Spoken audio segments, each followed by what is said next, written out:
வணக்கம். இலங்கை செய்திகளுடன் நான் நிரோஷன். விரிவான செய்திகளுக்கு முன் தலைப்புச் செய்திகள்.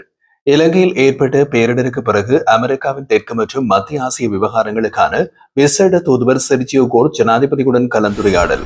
இலங்கைக்கு சூறாவளி தாக்கும் அபாயம் குறித்து வளிமண்டலவியல் திணைக்கள அத்தியட்சகர் எந்த தருணத்திலும் எச்சரிக்கை விடுத்ததில்லை என்று திணைக்கள பணிப்பாளர் தெளிவுபடுத்தல்.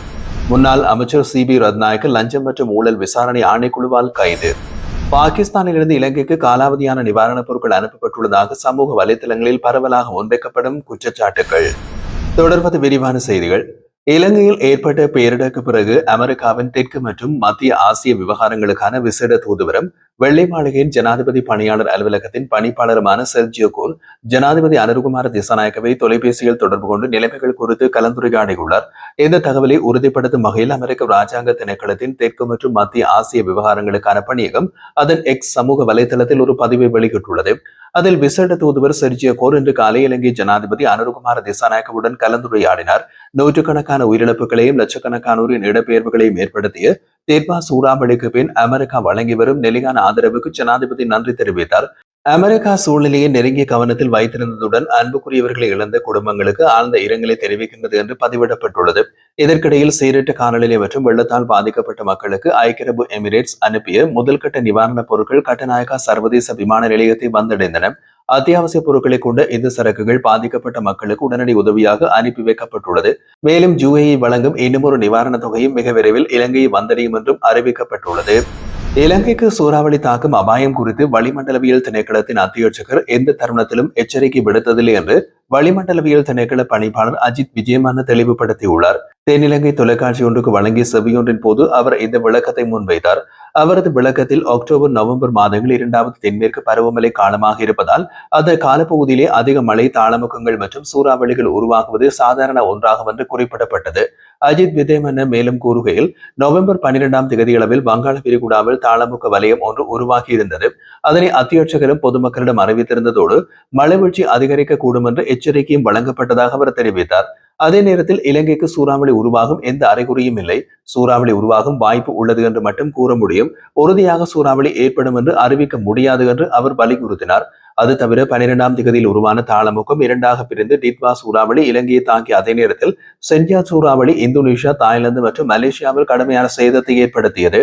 இந்த சூழ்நிலையில் கருத்தில் கொண்டு 22ஆம் தேதியிலிருந்து அதிக மழை பெய்யும் வாய்ப்பு இருப்பதாக வளிமண்டலவியல் திணைக்களம் அறிவித்திருந்ததாகவும் அவர் சுட்டிக்காட்டினார். இதேவேளை வங்காள விரிகுடாவில் ஒரே நேரத்தில் 2 சூறாவளிகள் உருவாகுவது புவி வெப்பமடைதலின் விளைவாகும் என்று நிபுணர்கள் சுட்டிக்காட்டியுள்ளனர். உலகிலேயே வேகமாக வெப்பமடையும் வெப்பமண்டல கடலாக இந்திய பெருங்கடல் கருதப்படுகிறது என்றும் கடல் நீர் வெப்பமடைவதால் இவ்வாறு புயல்கள் ஏற்படுவதாகவும் இந்திய பேராசிரியர் பஞ்சு பிரகாஷ் சுட்டிக்காட்டினார். அதே நேரம் புயலின் தாக்கத்தினால் மொனராகலை மாவட்டம் அதிக பாதிப்புக்குள்ளாகியிருந்த நிலையில் நேற்று மொனராகலை மாவட்டத்தில் 32.6 பாகை செல்சியஸ் அதிகபட்ச வெப்பநிலை பதிவாகியிருந்தமையும் குறிப்பிடத்தக்கது.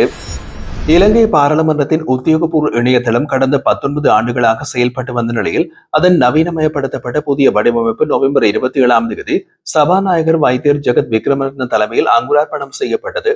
பிரதி சபாநாயகர் வைத்தியர் ரிஸ்விசாலி, பாராளுமன்ற செயலாளர் நாயகம் குஷானி ரோகணதீர உள்ளிட்டோரும் இந்த நிகழ்வில் பங்கேற்றனர். 2006ஆம் ஆண்டு உருவாக்கப்பட்ட பாராளுமன்ற இணையதளம் இதற்கு முன் 2 தடவைகள் புதுப்பிக்கப்பட்டிருந்தது.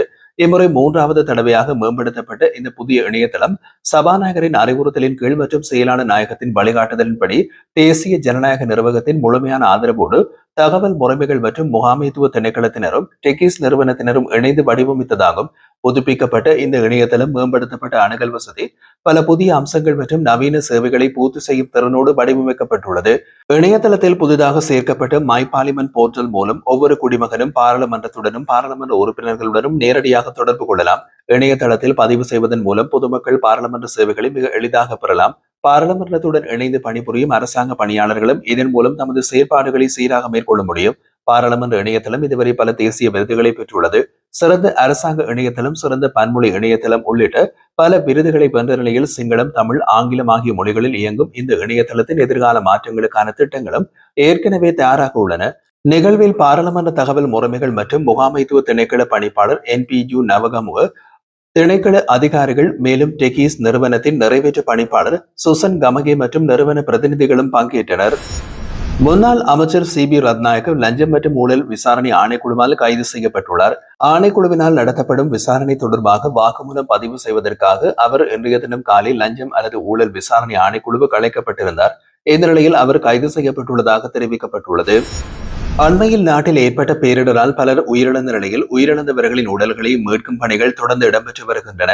இதன்படி கடந்த 27ஆம் தேதியன்று ஏற்பட்ட பேரழிவுக்குரிய நிலச்சரிவால் மெனிப்பையின் தொலைதூர மலைப்பகுதியில் அமைந்த நெலும்கம கிராமத்தில் இருந்து 22 பேரின் உடல்கள் மீட்கப்பட்டுள்ளது.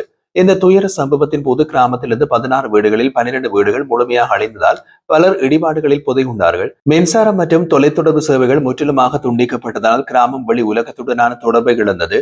திடீர் வெள்ளம் மற்றும் நிலச்சரிவு காரணமாக ராணுவ மீட்புக் குழுக்கள் கூட அந்த பகுதிக்கு செல்ல முடியாத சூழல் ஏற்பட்டது. இன்று காலை கடினமான பயணத்திற்கு பிறகு மீட்புக் குழுவினர் அந்த பகுதிக்கு சென்றனர். அங்கு அதிகாரிகள் மற்றும் உள்ளூர் மக்கள் இணைந்து இடிபாடுகளில் இருந்து 22 உடல்களை மீட்டுள்ளனர். பேரழிவு நேரத்தில் கிராமத்தில் சுமார் 30 பேர் இருந்திருக்கலாம் என்று நம்பப்படுகின்றது. மீட்கப்பட்ட சடலங்கள் அடையாளம் காண உள்ளூர் வைத்தியசாலைக்கு கொண்டு செல்லப்பட்டன.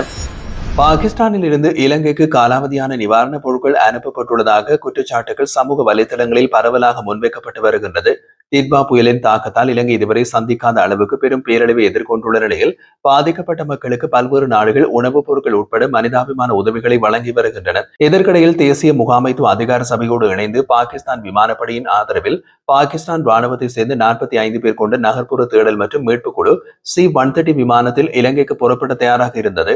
இந்த நிலையில் பாகிஸ்தானில் இருந்து அனுப்பப்பட்ட நிவாரணப் பொருட்கள் காலாவதியானவை என்று சமூக வலைதளங்களில் பகிரப்பட்ட புகைப்படங்களில் சில பொருட்களில் 2024ஆம் ஆண்டு காலாவதி திகதி அச்சிடப்பட்டிருப்பது காணப்படுகிறது.